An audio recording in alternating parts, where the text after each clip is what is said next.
अध्याय 24। इसके बाद इन ज्ञानी पक्षियों ने ऋषि जैमिनी को कहा, ऋषिवर, पिता पुत्र का संवाद आगे बढ़ा। सुमति ने अपने पिता से बताया। इस तरह माता के द्वारा प्रतिदिन बहलाया हुआ बालक अलर्क कुछ समय में थोड़ा बड़ा हुआ। कुमारावस्था में पहुंचने पर उसका उपनयन संस्कार किया गया। उसके बाद उस बुद्धिमान राजकुमार ने माता को प्रणाम करके पूछा, मां, मुझे इस लोक और परलोक में सुख पाने के लिए क्या करना चाहिए, वो सब बताओ। मदालसा ने कहा, बेटा, राज्याभिषेक होने पर राजा को उचित है कि वो अपने धर्म के अनुकूल चलता हुआ शुरू से ही प्रजा को प्रसन्न रखे। तो राजनीति का ज्ञान लो। इस दुनिया में राजा के लिए 7 व्यसन होते हैं जिनको राजा को परित्याग कर देना चाहिए। वो व्यसन होते हैं कटु वचन बोलना, कठोर दंड देना, धन का अपव्यय करना, मदिरा पीना, स्त्रियों में आसक्ति रखना, शिकार खेलना और जुआ खेलना। ये सारे व्यसन किसी भी उत्तम राजा को कभी नहीं करने चाहिए, क्योंकि ये राजा का मूलोच्छेद कर देते हैं। अपनी गुप्त मंत्रणा के बाहर फूटने से उसके द्वारा लाभ उठाकर शत्रु आक्रमण कर देते हैं। इसलिए ऐसा न होने देकर शत्रुओं से अपनी रक्षा की जा सकती है। जैसे रथी रथ की गति वक्र होने पर 8 तरह से नाश को प्राप्त हो जाता है, उसी तरह 8 दिशाओं से प्रहार होने लगते हैं। इसी तरह गुप्त मंत्रणा के बाहर फूटने पर राजा के 8 वर्गों का विनाश हो जाता है। अब ये 8 वर्ग कौन से हैं, वो सुनो बेटे।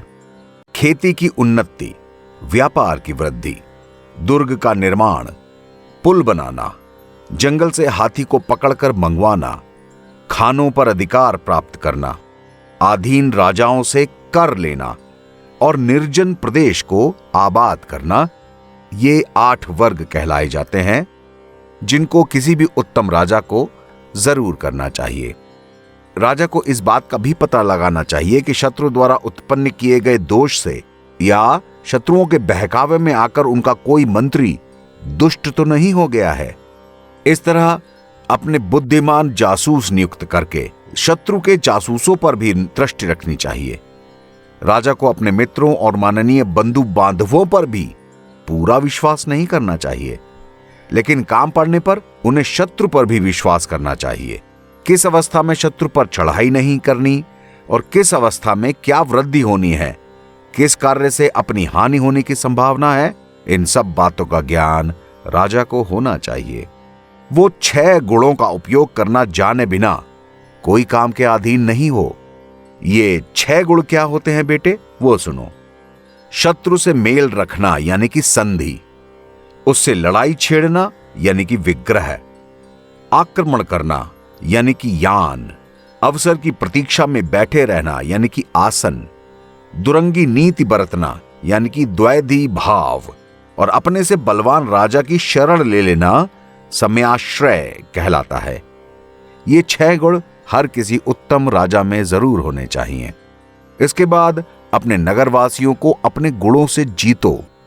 यह सब हो जाने पर शत्रु का विरोध करो।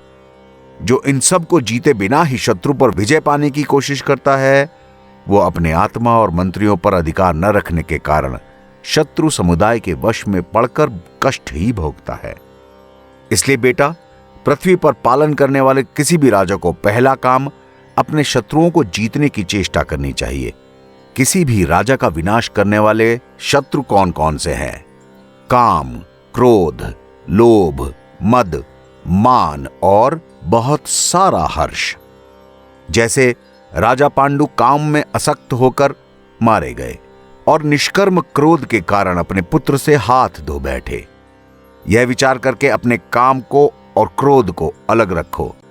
राजा पुरुरवा लोभ में मारे गए और वेन को मद के कारण ही ब्राह्मणों ने मार डाला।